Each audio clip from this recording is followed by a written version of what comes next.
Bonjour à tous. Faut-il s'attendre à des débats aussi longs que pour le budget de l'État? À l'Assemblée cette fois, c'est sur le projet de loi de financement de la sécurité sociale que les députés vont devoir discuter dès aujourd'hui. Près de 2500 amendements ont été déposés pour ce fameux PLFSS. Les élus ont jusqu'au 12 novembre pour examiner le texte avant un vote solennel.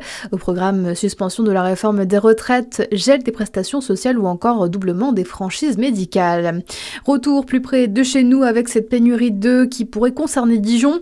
Le syndicat national des industriels et professionnels de l'œuf explique qu'il y aurait des tensions d'approvisionnement depuis plusieurs mois à nos confrères de la presse locale.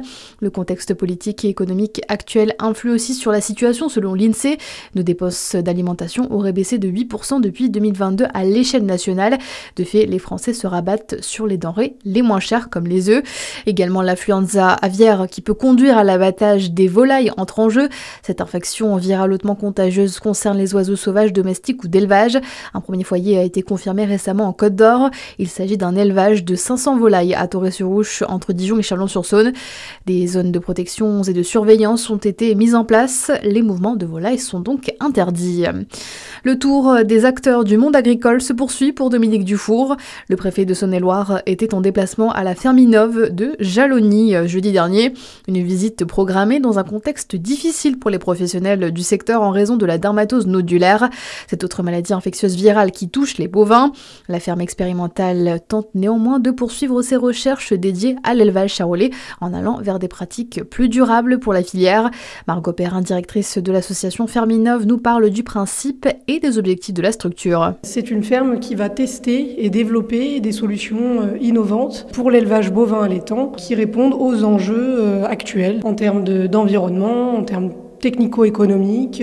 On fait des essais aussi sur les nouvelles technologies. On teste notamment des drones pour la surveillance au pâturage, pour essayer de faciliter le travail des éleveurs.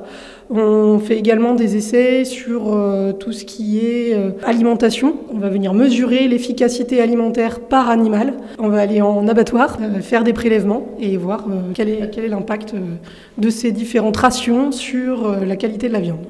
Des propos recueillis par Charlie Chevasson. Une campagne de vaccination doit débuter à la ferme Innov cette semaine. De nouveaux abris vélos sécurisés à Lons-le-Saunier.